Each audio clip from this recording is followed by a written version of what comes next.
Very good morning to each one of you. Yeah, thank you. Welcome back. I truly hope you got enough time, or it's never enough, but quality time with family and friends and had a very rejuvenating and productive summer. You know, in all honesty, I think I must confess, I had too much fun. Forget being productive. I think I forgot how to spell productive. Okay. You know, speaking of productive, I just got this email last week from a colleague, and he wrote, "Hi, Veena. Hope you had a wonderful and reproductive summer." I said, okay. I figured it's a typo, it's autocorrect. But you know, I was very tempted to reply back, "Forget me, but my mom would be very happy if I had a reproductive summer." I'm really sorry, I don't mean to offend anyone, but just a cautionary note, be careful of autocorrect, because my colleague was very embarrassed. Jokes apart, this was indeed an incredible year for Cal State LA on all fronts. We had the campus buzzing with activities throughout the year. You know, we are truly becoming a welcoming and inclusive campus. In the background of all these wonderful things, 30 members, faculty, staff, administrators, they all came together and wrote the WASC report for our upcoming accreditation. I can never pronounce that word. But, you know, if any of you have read that report, you can't help it. You feel this huge surge of pride at how much we have accomplished in all areas, among all divisions. And no, it wouldn't have been possible without the dedication of each and every Cal State LA family member. That report is a standing evidence of our deep care for the welfare of our students. So, a heartfelt thanks, and yes, please join me in giving a thundering applause to each and every Cal State LA family member.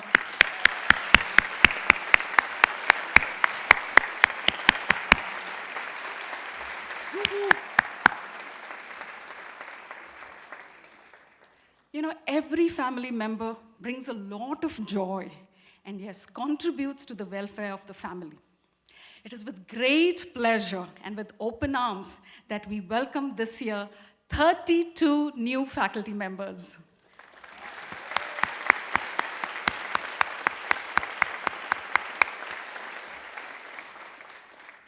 They represent all colleges, various departments, and they come to Cal State LA from across the globe.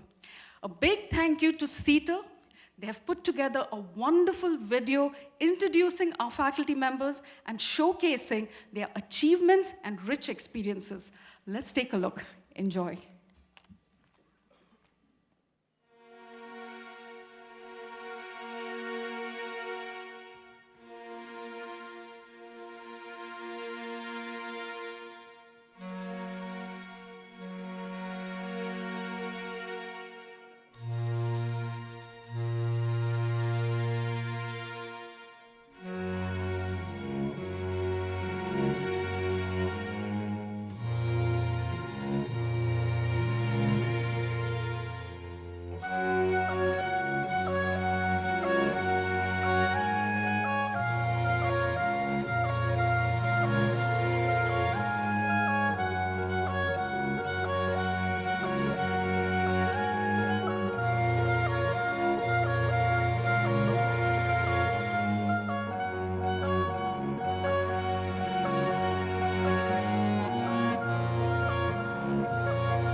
Absolutely fabulous.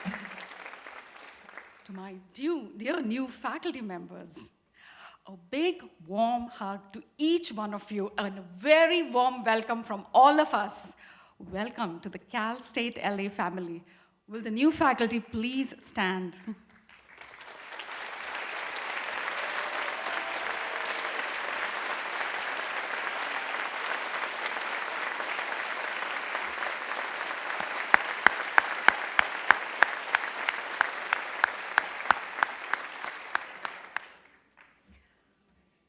My dear new colleagues, each one of you may have a different goal or various aspirations, but rest assured, you're in the right place. Because the beauty of Cal State LA is that we have indeed become a university that is pushing boundaries on all fronts. Now, we are not the UCs that lean towards research, nor are we the community colleges that lean towards teaching.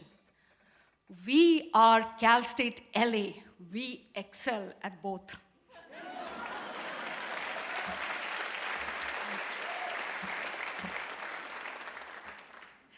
You're joining an exceptional group of faculty.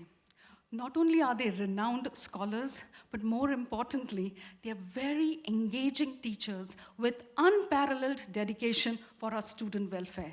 And yes, they'll always go that extra mile to ensure that our students succeed. Yes, you're joining a brilliant, I would say, inspirational faculty members, exceptional lecturers. They are no doubt the foundation of Cal State LA. But this university would come to a standstill if it was not for the hardworking and committed staff members. Hats off to them.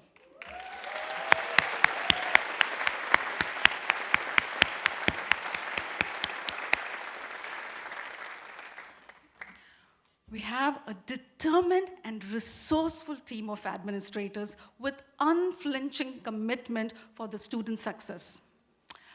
Last but not the least, hands down, we have the best leader in President Covino. As the head of the Cal State LA family, he's the epitome of compassion and care. This September, he will have finished 5 years at Cal State LA.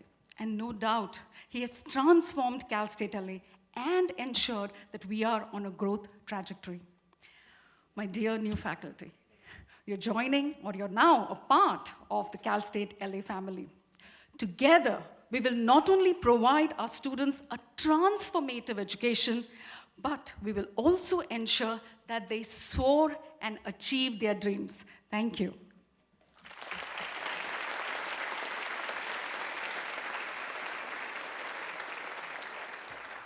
Please welcome to the stage the chair of the Outstanding Professor Award Committee, Dr. Leila Ricci. Dr. Ricci will present the Outstanding Professor, Outstanding Lecturer, and the President's Distinguished Professor Awards.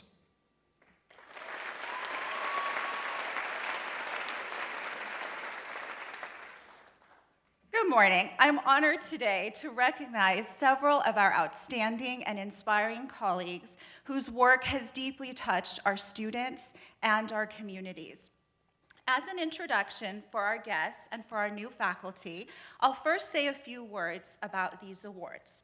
The Outstanding Professor Award Program was established by the Academic Senate in 1963 to recognize primarily excellence in teaching, but awardees are also expected to have a strong record in research as well as service to our students, our university, and our communities.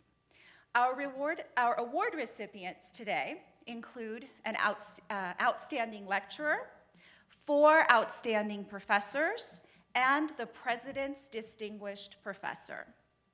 They were selected by a university committee that consists of faculty members and representatives from the Alumni Association and the Associated Students of Cal State LA. As a committee, we realized that there is so much talent to be celebrated on this campus. The everyday work of our honorees and you as the broader faculty is crucial to Cal State LA's status as the #1 university in the upward mobility of our students. Let's give ourselves a round of applause.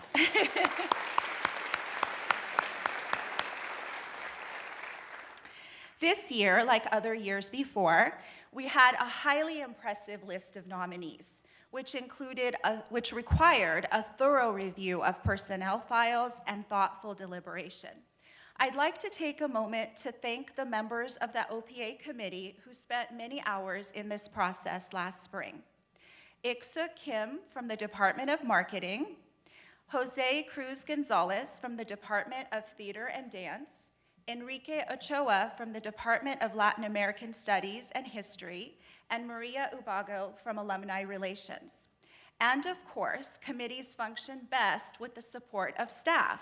In this case, Jean Lasso-Uy of the Academic Senate Office. Let's give them all a round of applause.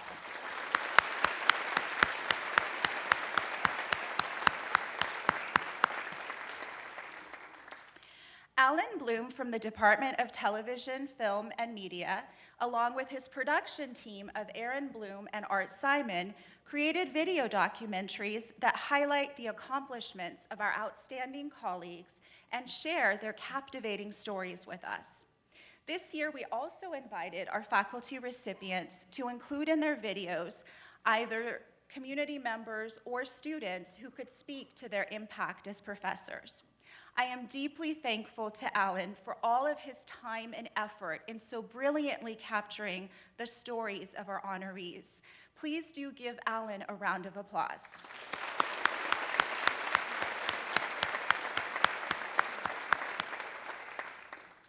I also wish to thank President Covino, Provost Mahoney, and the University Advancement Office for their ongoing support of this program. At this time, I would like to invite President Covino, Provost Mahoney, and Dr. Prabhu to the stage to congratulate and present the awards to each professor.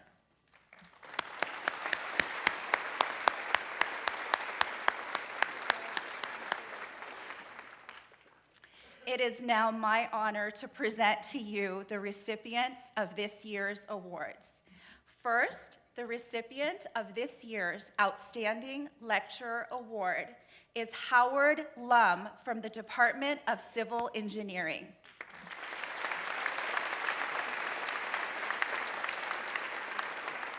My responsibility is to design those tunnels. In the Arrowhead tunnels, we actually crossed 2 times the San Andreas Fault.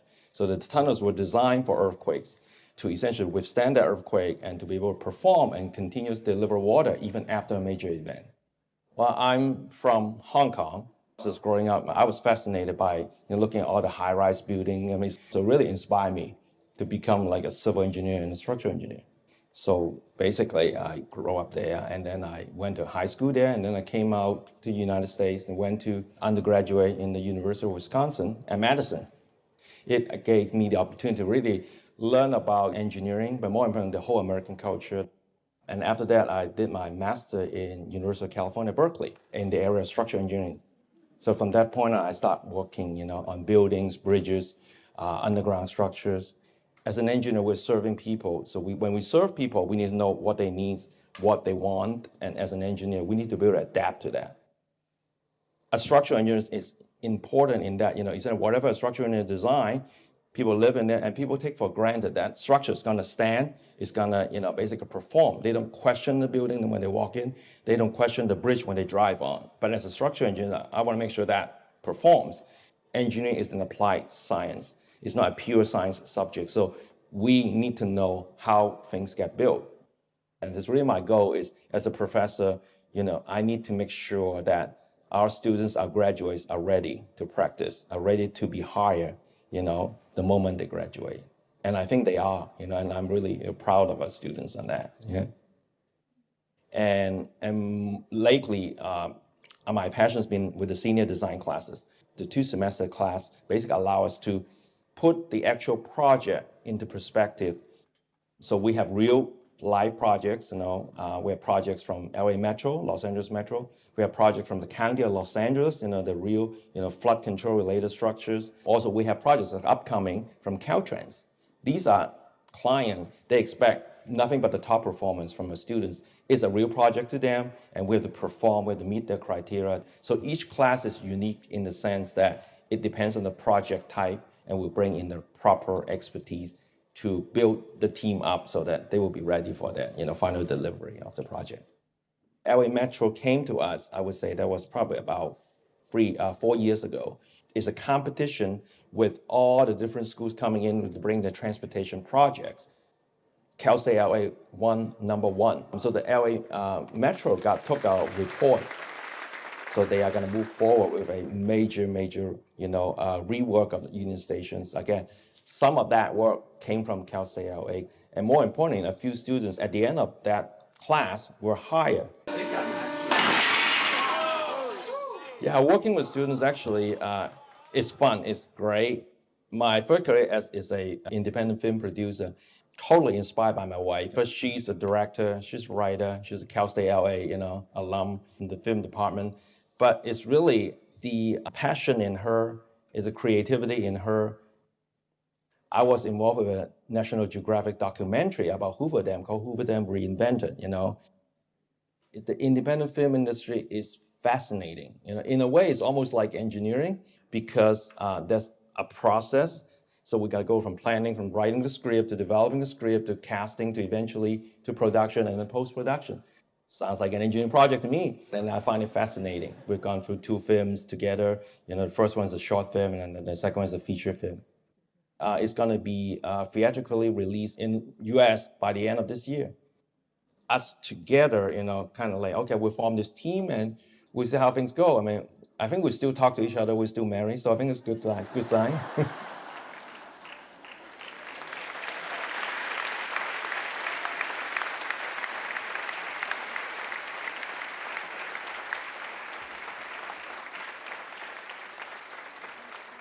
Ladies and gentlemen, please join me in welcoming Howard Lum to the stage.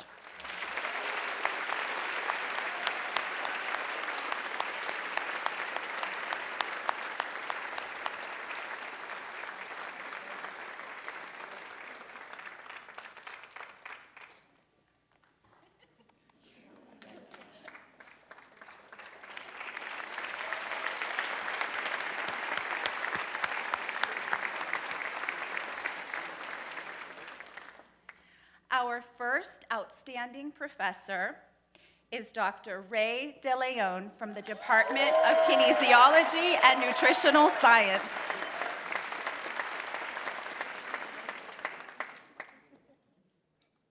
I was born in the Philippines. We were immigrants, came over in the late 60s. We didn't have a lot. We ended up living in what was pretty much a garage, but we were happy. My parents were really great models for me. They were really, really hardworking. In the Philippines, they had even taught in college, so they were educators. My mom went to school at UCLA, so I was really indoctrinated into all things UCLA, and that was where I was going to go.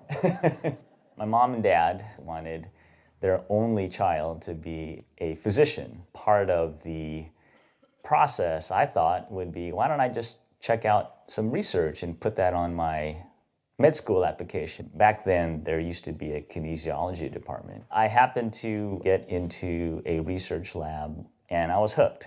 I met my wife in the same lab where I was doing research. What's funny about that is she ended up becoming a physician. My mom and dad were kind of disappointed that I never became a physician, so I promised them, well, I'll marry a physician, and that's exactly what happened. So, yeah, my wife and I are really lucky. We have two tremendous sons. So there's this very small town, just maybe an hour's plane ride south of Manila. It's this place called Bacon, Sorsogon. You know, they're fishermen or they're farmers. So the town will have typhoons and landslides. And there were a couple of years where they had it pretty bad. And so we spent part of our Christmas vacations just going down there. We bought a bunch of medicines, and so my wife did basic health care for folks who needed it. Anybody who wanted to see a physician came to my uncle's house, and we were there. My oldest son did patient intake. My younger son helped do blood pressure, and we saw about 100 people, and my wife and my kids did such a great job. I grew at Cal State LA, and what ended up happening is I got really turned on to just helping people. Cal State LA gave me the freedom to do things, and so I started the Mobility Center, which is a clinic.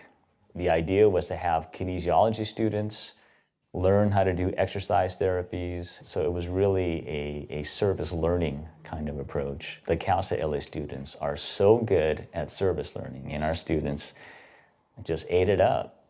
I've still maintained a basic science research laboratory, and there we're trying to understand how does exercise change the biochemistry of the spinal cord? Because we know exercise is good. What we want to know is, why is it good? So we still have our clinical research going on, and this is really taking off. I have some tremendous colleagues, and we are working together on a project to help people who have spinal cord injuries and are wheelchairs users, help them to exercise by developing apps. But when at the Cal State LA, what I found was the ability of these students to interact with other people, to have empathy, and just to be, I think, all around really strong interpersonal skills. What you want is somebody who can actually help you feel good about yourself. And I think that's the type of person our students have been, and that's what surprised me and made just being at Cal State LA fantastic.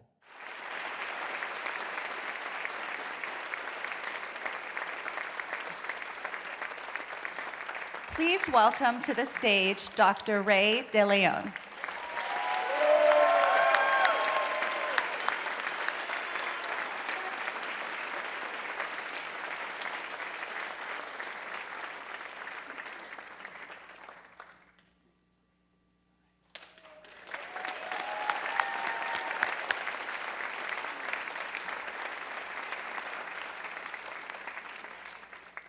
Our next outstanding professor is Dr. Dion Espinoza from the Department of Liberal Studies.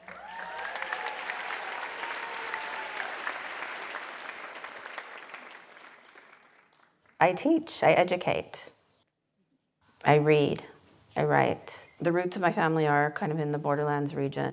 Their families migrated to East LA, Boyle Heights. You know, hardworking parents, but especially my mother.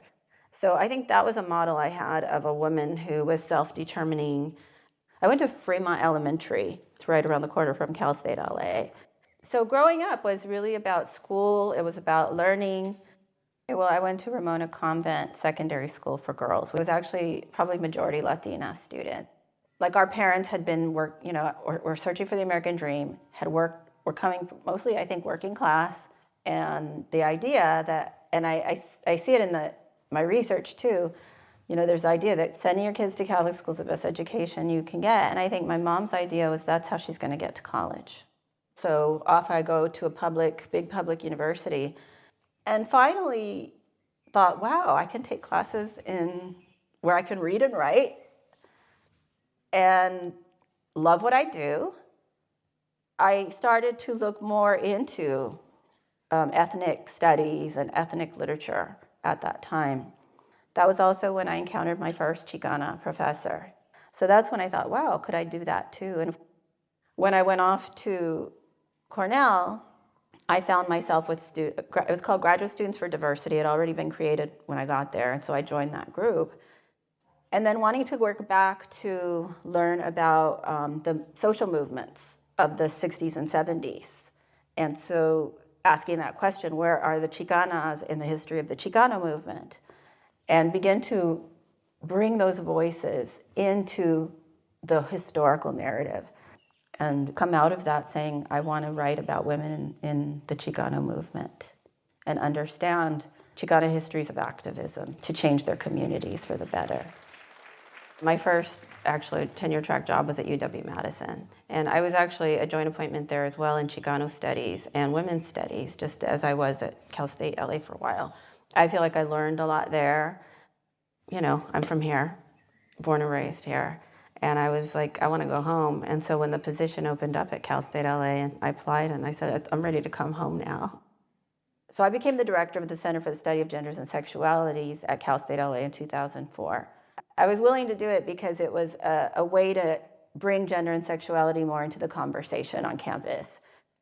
What is it about the classroom that I like? It's so dynamic. And so I think one of the things I love is just the dynamic of people collectively, on this journey. That's what I love about the classroom and about teaching. It's a blessing to be in that position. You never know how much you've impacted someone. I have various students who've gone on to PhDs, and I'm just so proud of them.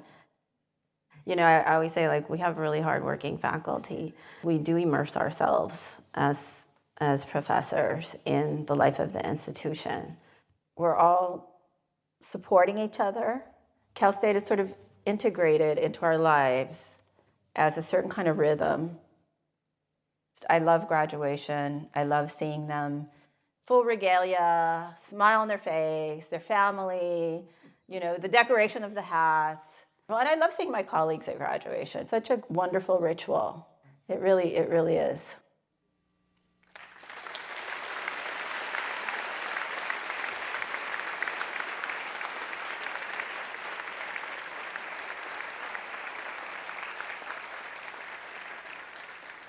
Please welcome to the stage Dr. Dion Espinoza.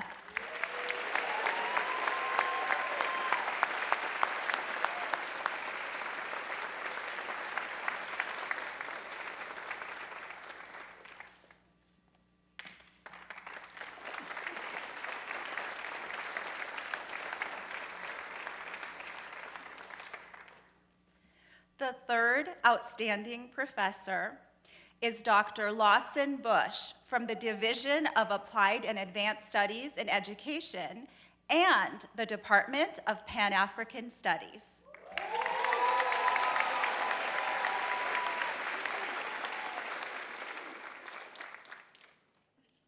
We grew up in Pomona, a very close family. My siblings and I are very close, and my brother and I write together. So there was no question in my household growing up where you were going to college.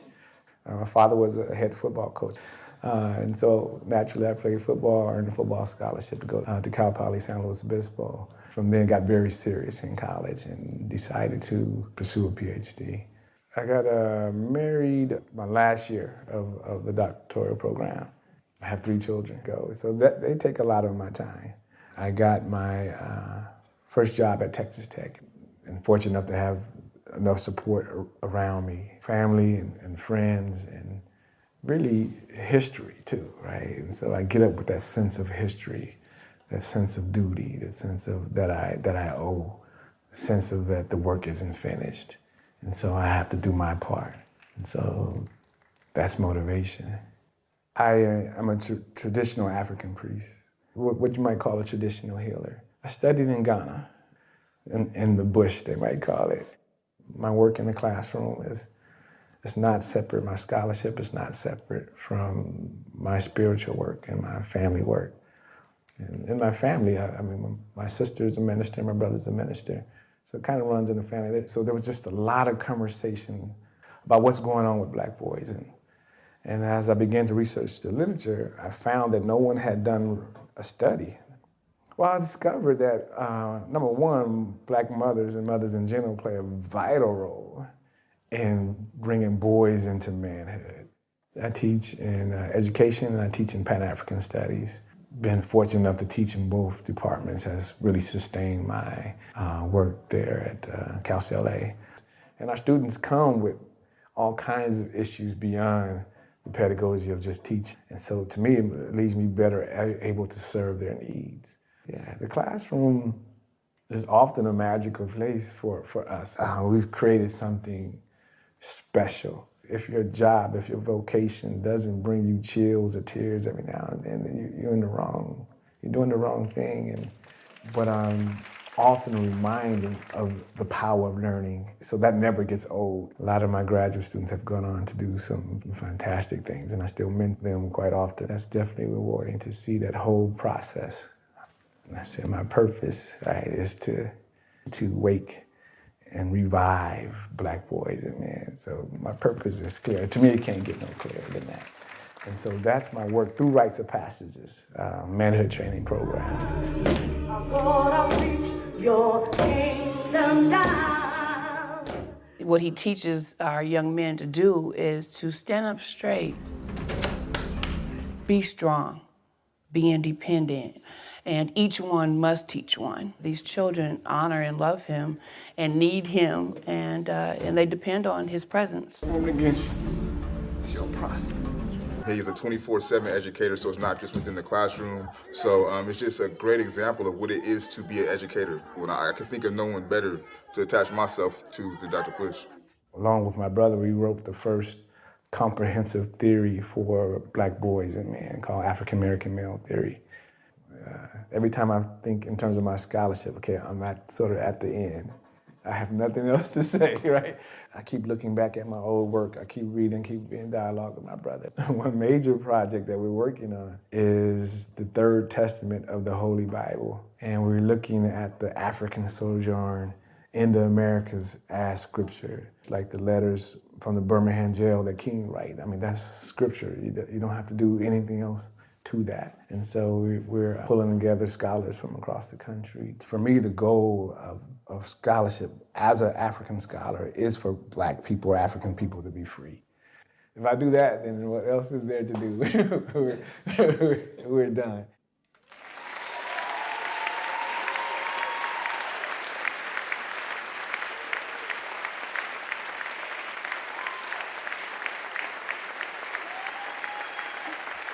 Please welcome to the stage Dr. Lawson Bush.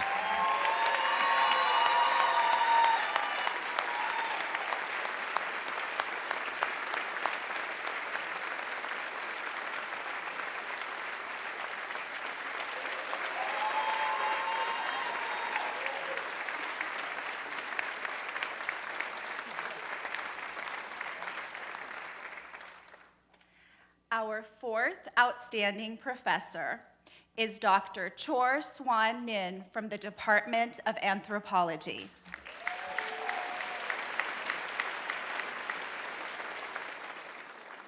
I was born in China, so my grandfather sent my parents and me to Kuala Lumpur. So that's where I grew up. In the neighborhood where there are Indians and Chinese and Malays. So my mother was she was making coffee, just coffee and tea and toast and eggs. And so this is where I grew up, multilingual. I went to a girls' school based on Confucius principles. After 6 years, I transitioned to an English secondary school. So after I finished high school, I had a part-time job working for the Peace Corps. So I became a teacher for the Peace Corps volunteers. And my friend says, go to school in the US. And I applied and I was accepted with a scholarship to Wellesley. What was so impressive to me was the exchange program between MIT and Wellesley. So I took a lot of courses at MIT.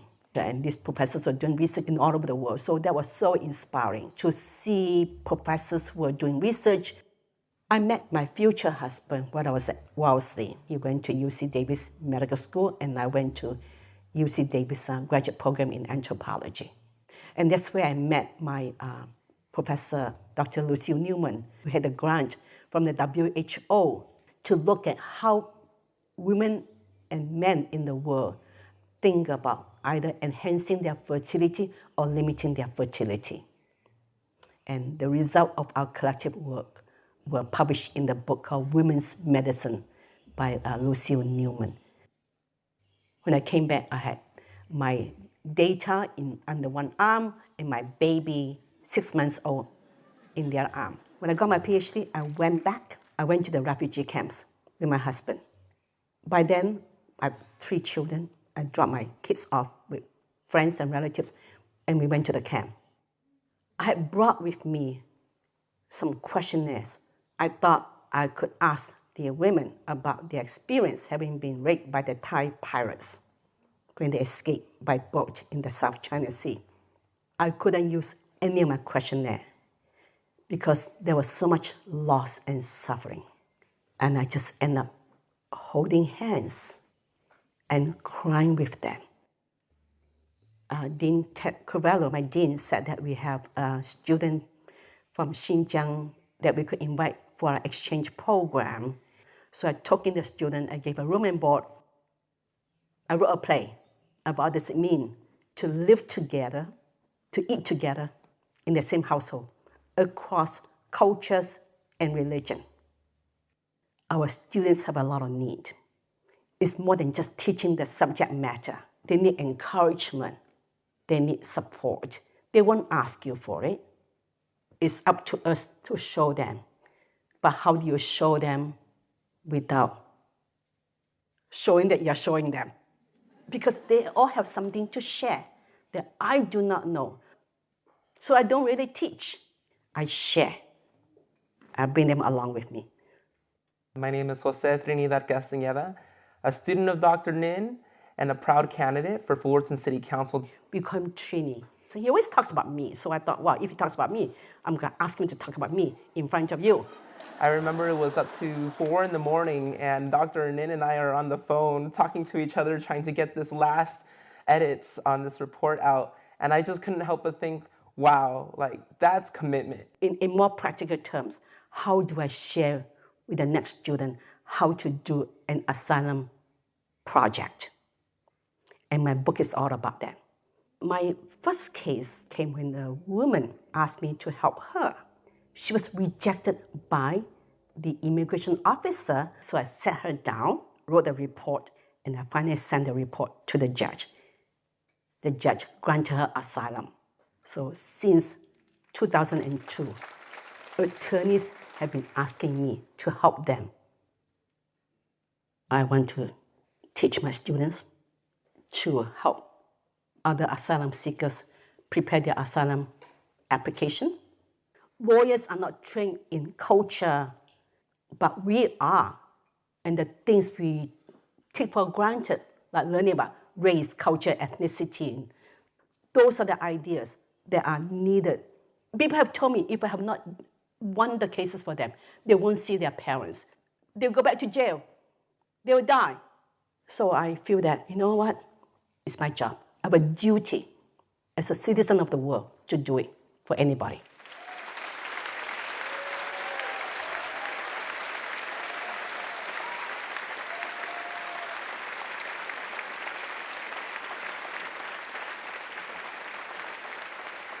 Please welcome to the stage Dr. Chor Swan Nin.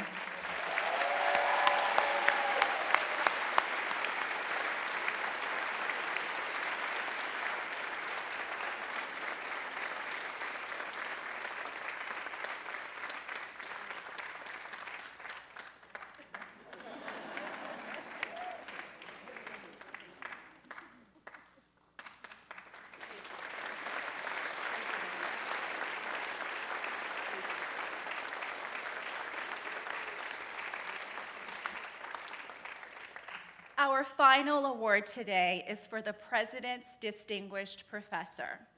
This recipient has already received the Outstanding Professor Award and has continued since then to embody excellence in teaching, scholarship, and service.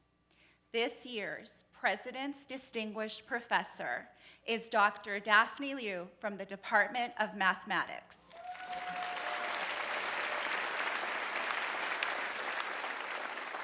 I'm Daphne Liu. I'm a professor of math at CalCRA, and I love teaching and mentoring students. My parents were refugees of the Chinese Revolution in 1949. Both came from China to Taiwan. My father came with the army. My mother came with her family. So I grew up in a poor family. However, we were a very happy and loving family. Then we have to create all the games and make our own toys. And we had a good time as kids. I like to invite neighborhood kids to be my students. I taught them various things, because I was probably just the second grade at elementary school. And I invite them to sit down and be my students. So my parents thought I should be a teacher in the future. That math is always the easiest and the most fascinating subject for me. I enjoyed deriving the formula by myself. Outside the classroom, both my parents and my uncle encouraged me pursuing my passion for mathematics. I took a graph theory course taught by Dr. Chen when I was at college, and it's very visual. I found it very, very interesting. I was recruited as a research assistant working with Professor Li. Dr. Chen and Dr. Li are founding fathers of graph theory and combinatorics in Taiwan. And I still do joint work with Dr. Chen. He's my collaborator. I'm very fortunate to have wonderful mentors. After 2 years, I went to the US for a PhD. I chose University of South Carolina. I wanted to be financially independent. And I wanted to study with Dr. Jerry Griggs. I had a wonderful time in South Carolina. I met wonderful people there, including my husband, Jonathan, and 2 host families who treated us like their own kids. So I thought, I want to be a researcher instead of teacher. But after coming to South Carolina, being a TA, I found that my passion is teaching mathematics. When I'm in the classroom, I'm completely like a different person. I really like to integrate math into students' daily life because then they will remember that and that makes sense. For math, it's very abstract, so I really have to think about ways to represent it or to make a film visual. I use pancake, it's like a circle, and I use waffle. Waffle is a square. When I want to describe pyramid is a stack of many, many waffles of different sizes. I call integration as infinite summation. So you sum up those infinite, so many tiny things together, then you get integration. Like adding all those pancakes together. So indeed, my student told me they feel very hungry after my classes. I hope that they will think of integration when they eat pancakes. My research is in graph theory.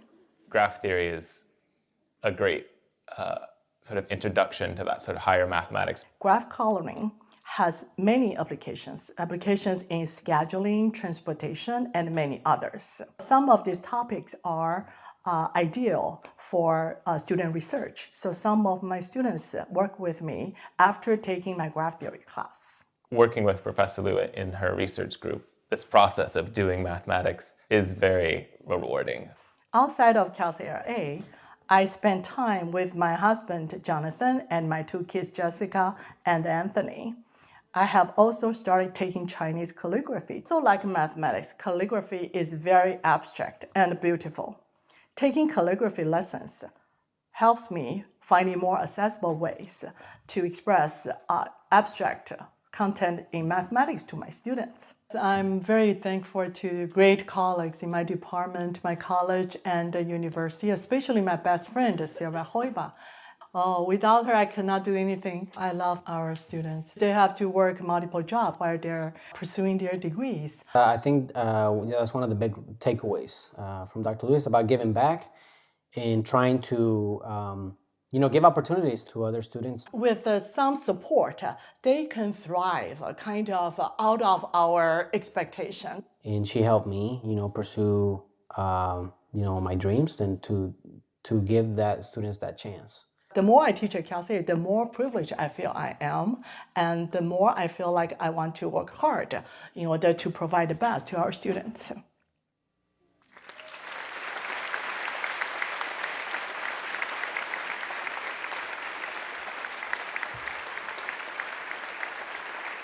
Please welcome to the stage this year's President's Distinguished Professor, Dr. Daphne Liu.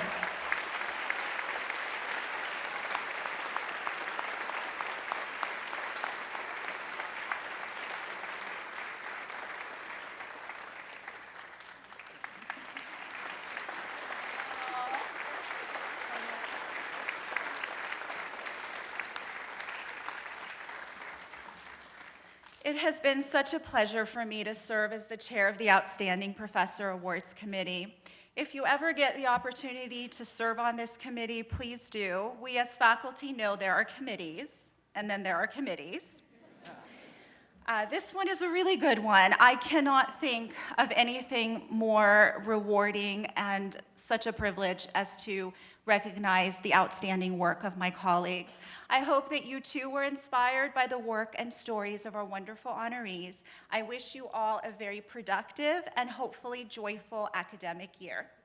Please join me once again in a round of applause for our outstanding professors. Thank you.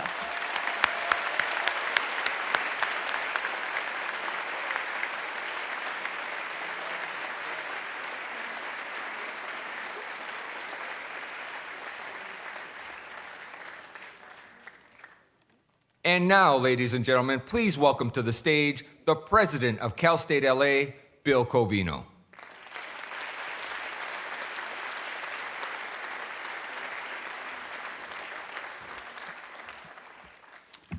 Well, welcome to Convocation 2018. Let me first ask for some applause for the marvelous staff, Wendy Baker and the marvelous staff of the Luckman Fine Arts Complex who put this together for us.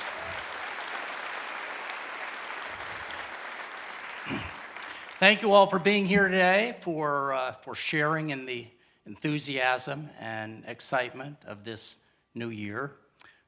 Let me take a moment to acknowledge and introduce a few special guests. First of all, we're pleased to have with us the 2018 recipient of the Mental Health Hero Award from the Chicago School of Professional Psychology, and my personal hero, Debbie Covino, our First Lady, is over here somewhere. There she is.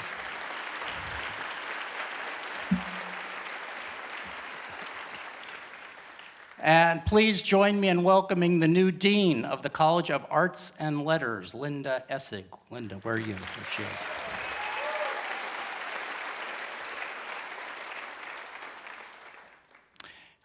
Last semester, Enoch Preciado came on board as the new director for the Erica Glazer Family Dreamers Resource Center.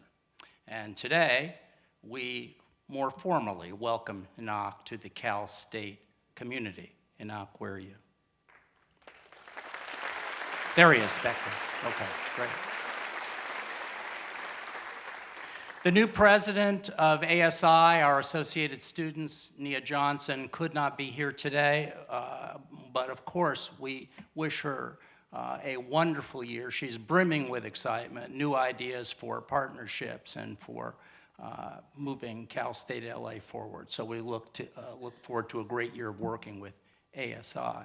And welcome to Dwight Nakata, the president of the Cal State LA Alumni Association, and to the members of the Alumni Association Board of Directors who are here right there today.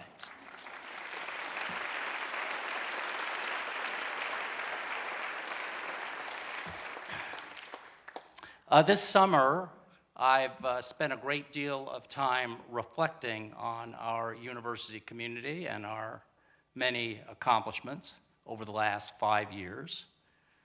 Over those years, our standing and reputation as a university has skyrocketed, and our contributions to Los Angeles have expanded.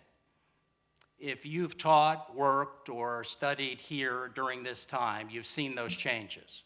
We are soaring, and as we stand poised to reach new heights, it's important to take a moment and look at the sources of our success. Of course, our faculty and staff are deeply committed. There is not a finer university community in the nation. Our students are hardworking and determined. But there's another far less examined source that contributes to our success. We thrive because of the power of our relationships. Our greatest accomplishments are rooted in relationships. Our relationships with our students, with each other, with the communities and region that we serve. In 2013, at my first convocation as president of Cal State LA, I discussed the goal and the logic of our commitment to engagement, service, and the public good. At that time, I said, and I'm quoting myself here, which is a first for me. I said, when we tie learning and scholarship to a sense of place, to grappling with a unique set of opportunities, challenges, and circumstances that define the quality of life, we become the engine of urban and regional transformation. The engine of urban and regional transformation. That statement 5 years ago was a call to action, a call to forge new and stronger relationships with our community and our region. Faculty, students, and staff answered that call through service learning that places thousands of Cal State LA students in communities every semester, through new partnerships, collaborations, and initiatives designed to grapple with the opportunities and challenges that Los Angeles offers. And because we answered the call, we are transforming the students and the communities of Los Angeles more dramatically than any other university in the region. Today, I can say that those words at my first convocation were prescient. They were spoken before we were ranked #1 in the nation for upward mobility.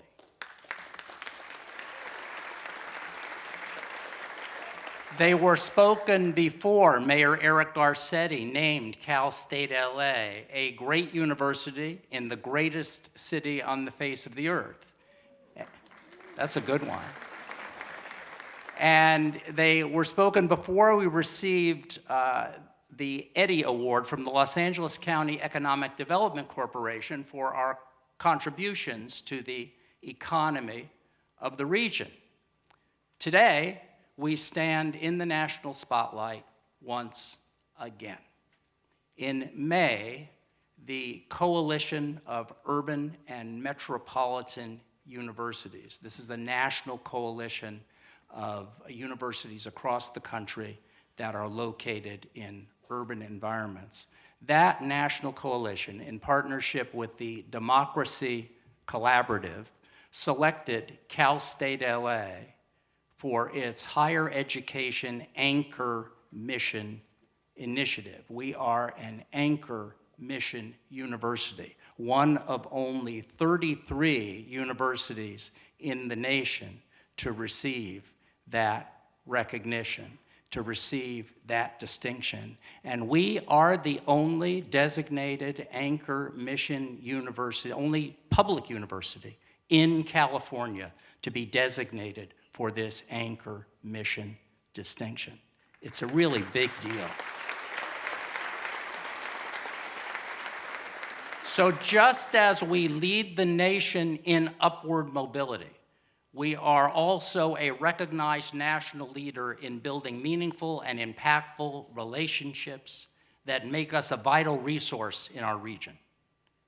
This initiative recognizes that we are deeply rooted in Los Angeles, and because of our presence, we have made the communities of Los Angeles better. I agree. From our efforts to nurture bioscience through the Cal State LA Biospace Project, to our work to document the history of Chinese Americans with the Chinese American Oral History Project, our impact on Los Angeles is profound. Our success aligns with our top-tier initiative that's articulated in our strategic plan. That plan, which was unveiled at Convocation 3 years ago, included as a major goal to become Los Angeles's premier anchor institution and contribute to the overall well-being of the region. So we are certainly succeeding in that endeavor. We have demonstrated, yes, we are.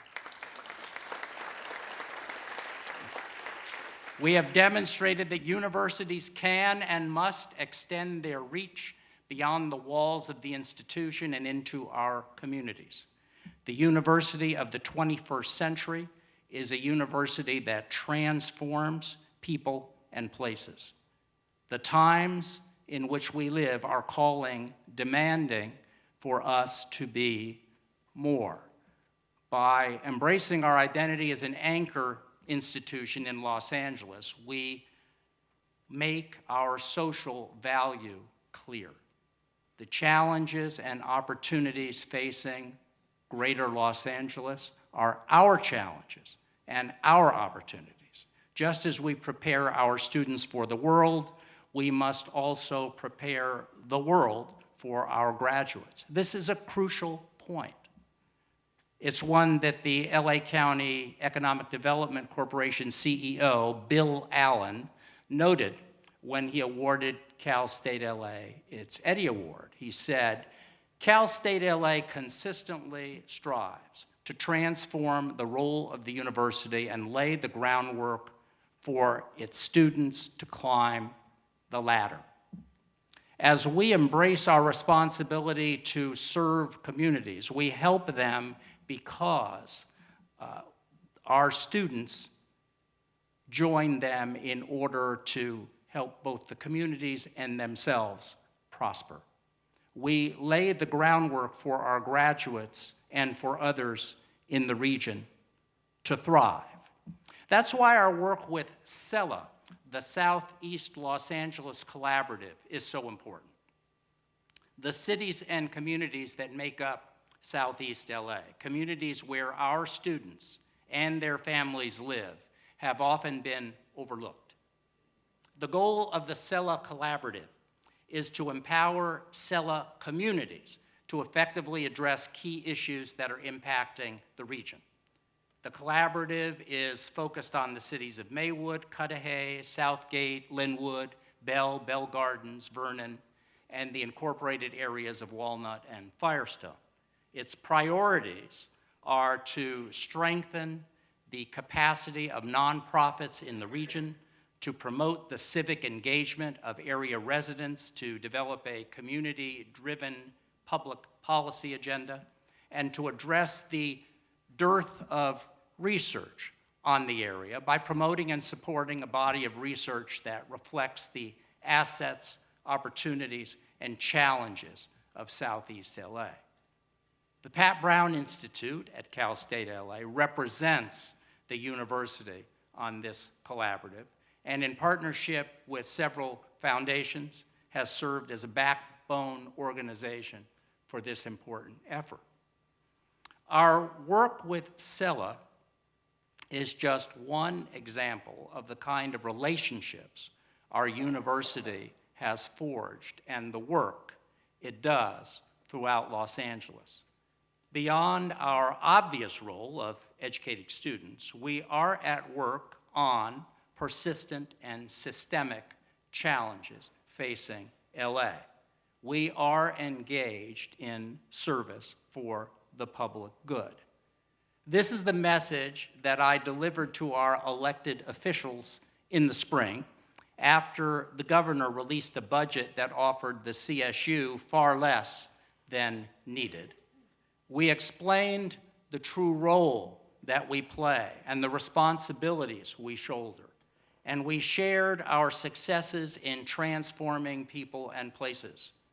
Those stories of transformation moved the needle. The final budget for the new academic year provides the CSU with over $100 million more than the governor's original proposal.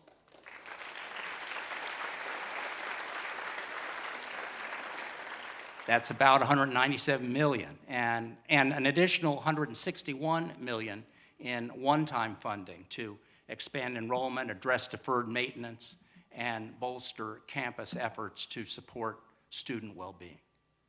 I'm encouraged by this. I believe it signals an understanding and appreciation on the part of our elected officials of the social value of public universities. It also indicates that they see us as a sound and wise investment. We leverage the resources of the university to benefit the public good. We know that about 70% of our graduates remain in Los Angeles and almost 85% remain in Southern California. They will play a vital role. 1 out of every 10 employees in California is a graduate of the CSU. 1 out of every 20 Americans with a college degree earned it from the CSU. At Cal State LA, we know that our students are civic-minded. They graduate with an ethic of service, an understanding of the value of working for the public good. I like it. It begins in this corner. You've got to listen for this corner. This is where the best applause lines land. Our students' commitment to engagement, service, and the public good will continue as they live and work here in Southern California among us and around us. And let me tell you, too, about our new relationship with Every Table. I'm really excited about this. The mission of Every Table is to make nutritious, fresh food affordable and accessible to all. At its locations throughout Los Angeles, Every Table offers healthy meals made from scratch, and its cost is based on the income of the residents in the neighborhood where they operate. This innovative pricing structure is an outgrowth of Every Table's belief that healthy food is a human right. Beginning this fall, Every Table will operate here at Cal State LA.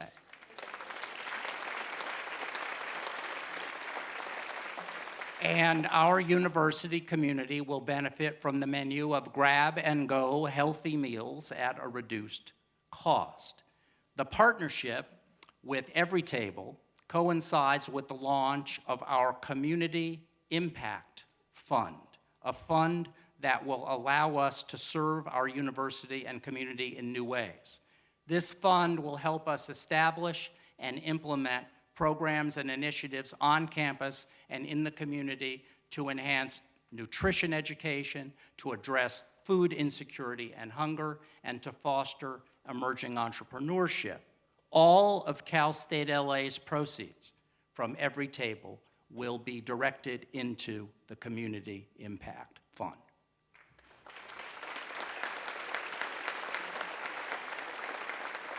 Our experiences over the last 5 years have shown that when we respond to the needs of our students and our communities, our university becomes stronger. Today, at Cal State LA, more than 700 faculty, administrators, staff, and students are now certified in mental health first aid. This 8-hour training program teaches participants skills necessary to identify and assist those who are in need of mental health resources, whose inner well-being is not where it should be. The training is a partnership between my office, the Office of the Vice President for Student Life, Counseling and Psychological Services, or CAPS, and the Student Health Center. And it grew out of the Mind Matters initiative. Mind Matters grew out of a desire to create a culture of inner well-being at the university. As students face higher and higher levels of stress and anxiety, their need for skills and a network to navigate the demands of university life are great. Debbie and I, there you go again. Very good. That's great. I like it. Debbie and I created Mind Matters with this in mind. Since then, since we started this initiative, our ability to meet the needs of students has increased tremendously. Not only are 700, think of that number, 700 faculty, staff, and students certified in mental health first aid. We now have greater capacity to meet the needs at the Student Health Center. Since the early days of Mind Matters, we've increased the number of psychological counselors and improved our system of delivery in order to see students sooner. We will be hiring more counselors this year. Our counselors at the Student Health Center have seen a 24% increase in unique clients or separate individuals. That means that 355 more students received clinical services at CAPS compared to the previous year in 2017-18. Each new Cal State LA student learns about Mind Matters during orientation. Plans are underway for a parent academy that will provide parents of first-generation students with skills to help support their children. And this year, we're initiating a pilot to provide 24-hour psychological counseling for our students.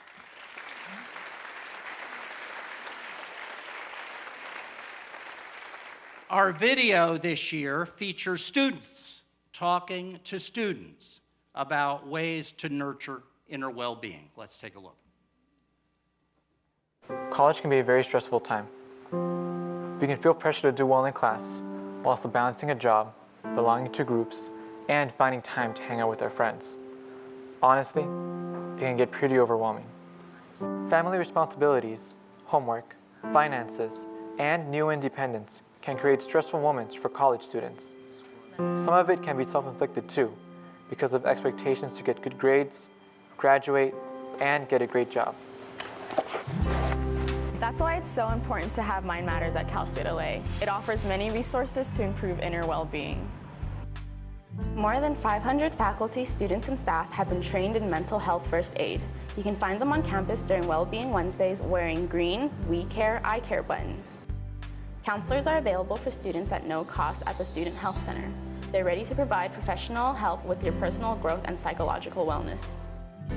Thousands of students have taken part in town halls where they discuss strategies to be successful and promote inner well-being at Cal State LA. The Mind Matters Speaker Series brings inspiring and interesting leaders to campus to share new perspectives on well-being. You can learn a lot from the Mind Matters podcast, which teaches you new ways to deal with problems, shift negative feelings into good feelings, and elevate your mood. When finals come around, it's so much fun to take a break with the therapy pets that come to campus. They help you forget about the pressure for a while. Something I like to do to relieve stress is take a break in between classes and visit the reflection room in the University Student Union. Sometimes, I'll take a few minutes to meditate alone or even go to the weekly guided meditations. It's a great way to help clear my mind and improve my mood at the same time. In the Mind Matters video series, students can share tips on how they deal with the pressures of trying to be successful in class while also juggling jobs and family responsibilities. You can get ideas and watch the videos easily on the Mind Matters website. Mind Matters is awesome. It makes me feel supported by the campus community, and when I'm stressed, I don't feel alone. There are so many resources students like me can use when we need them, so we can succeed in all parts of our lives.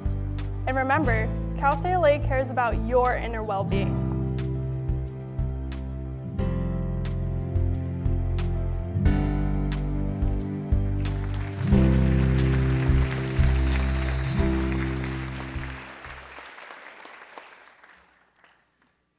Just as our students will leave Cal State LA with an ethic of service, they will also leave with an understanding of the need to focus on inner well-being as part of their recipe for a healthy and rewarding life. So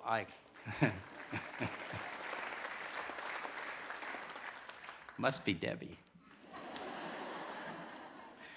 I encourage each of you to continue to share the message of well-being throughout the community this year and to be mindful of the students who may need assistance. In the spring, we graduated about 6,000 students who are excited to begin the next chapters of their lives. Imagine shaking the hands of nearly 6,000 students. It was a great day. It was a great week for our graduates, for their family and friends, and for Los Angeles.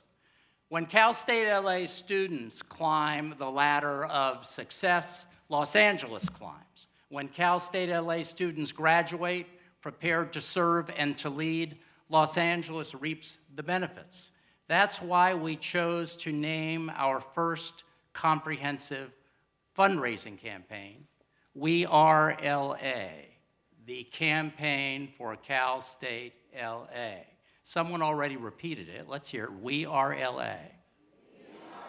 All right, that's good. That's the spirit. In April, during the launch of the campaign, I discussed our unique relationship with Los Angeles and our goal of raising $75 million to celebrate the university's 75th birthday. On our way to that high mark, we have hit some records. Since the launch, as of today, we have reached $48.5 million.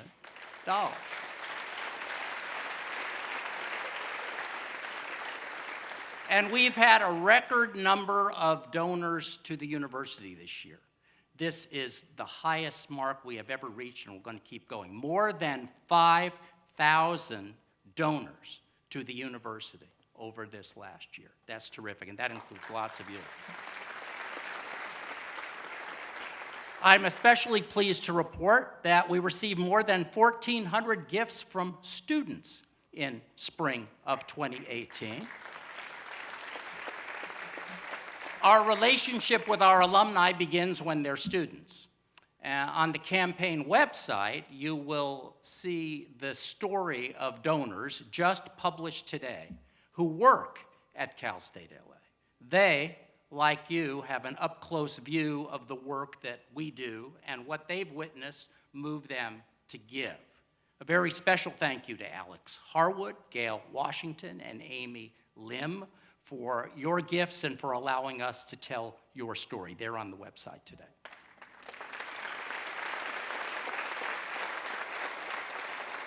We will tell more of these stories throughout the year and throughout the campaign. All things considered, as you might guess, I'm looking forward to the months ahead, beginning year 6 and just getting warmed up. So knowing that we are prepared to seize the opportunities and meet the challenges that may come our way.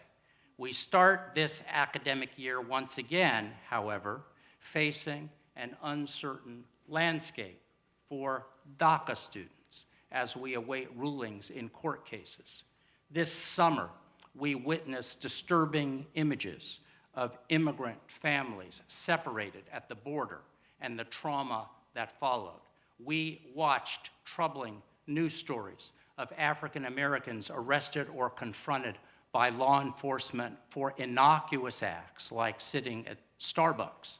We read and watched tragic accounts of police shootings of African Americans.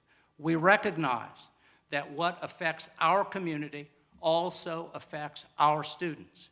It is our responsibility to support our students as they contend with these and other challenges in a national climate of divisiveness and polarization. At Cal State LA, we will not allow that toxic climate to determine the manner in which we relate to our students or to each other. We will stand for the values and principles that are central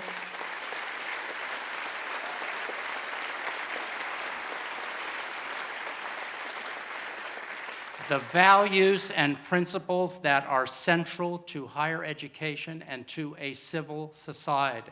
We will stand for our students, we will stand for the communities and the region that we serve, simply because this is who we are.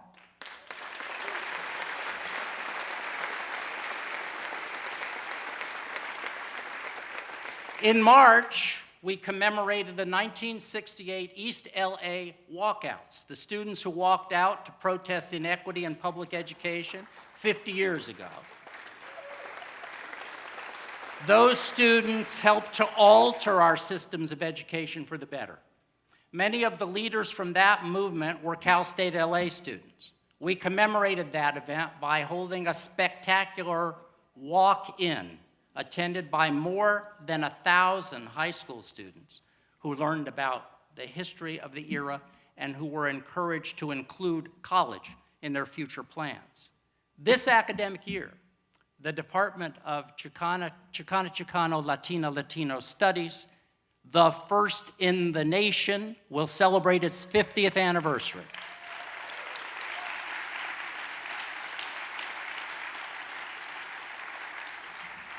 The theme of the celebration will be 50 years of transforming minds and communities.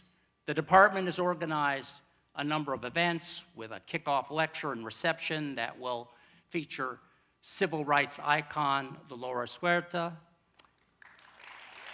and we look forward to that. That'll be happening very, very soon.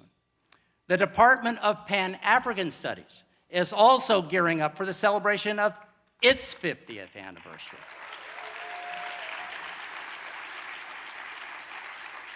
As the second oldest program in the nation. So we look forward to celebrating these world-changing milestones together with each other. It's going to be a great 2 years of celebration. Our profound impact in the world, as you can tell from the history that we've established and the initiatives that we pursue, begins right here in our community, and it begins with you. We've seen this great success because of you.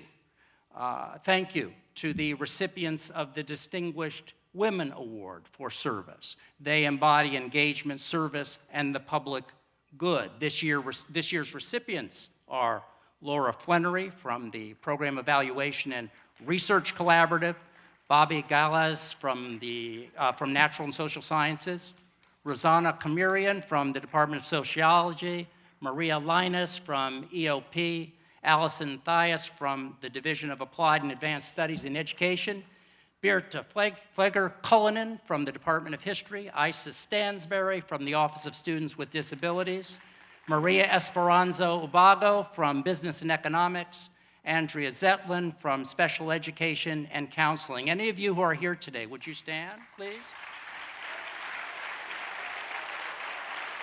They're scattered around.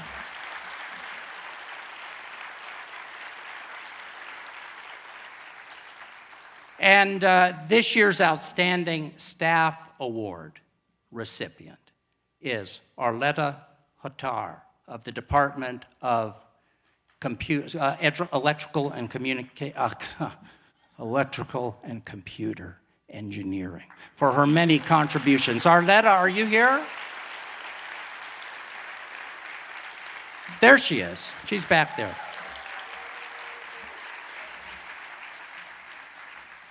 Thank you to all of the students, staff, and faculty who are helping to create a culture of well-being at Cal State LA, including all the members of the Mind Matters Working Group, the staff of Counseling and Psychological Services who are supporting the mental health needs of our students, including those on the working group, Thea Winkler and Jonna Fries, the more than 700 of you who have been certified in mental health first aid.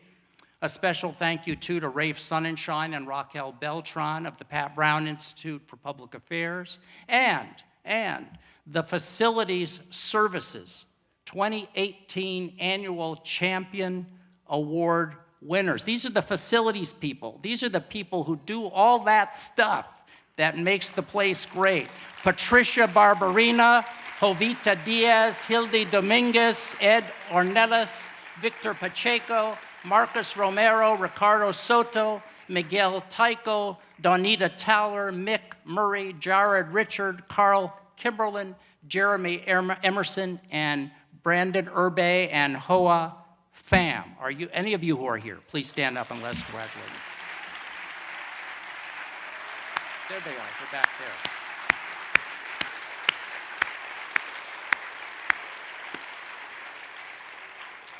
And thank you, of course, to our students, our faculty, and staff who are serving in communities throughout Los Angeles. Thousands of people, quite literally, from Cal State LA, donating thousands of hours and logging their service through the I Serve LA tracker, in which we track all that so we can brag about it. Thank you to of course, our stellar faculty and staff. Thank you to all of you who are working tirelessly to ensure that our students, our communities, and our region thrive. As we start a new year, let's reaffirm and strengthen our existing relationships. Let's create new relationships that will help our students, our community, and our region in new ways. Because of you, we are soaring, and our best year yet lies right before us. Welcome back, everybody.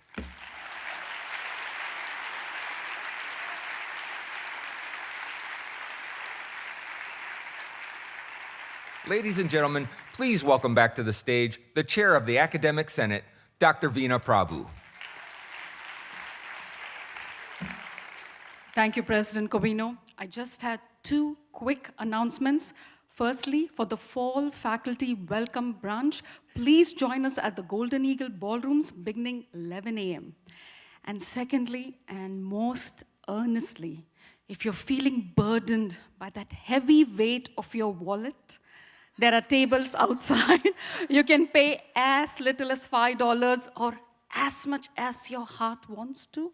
And more importantly, if you want to buy a commemorative brick, please take advantage of the booths outside. Thank you so much, and I wish you a very spectacular year ahead. Thank you.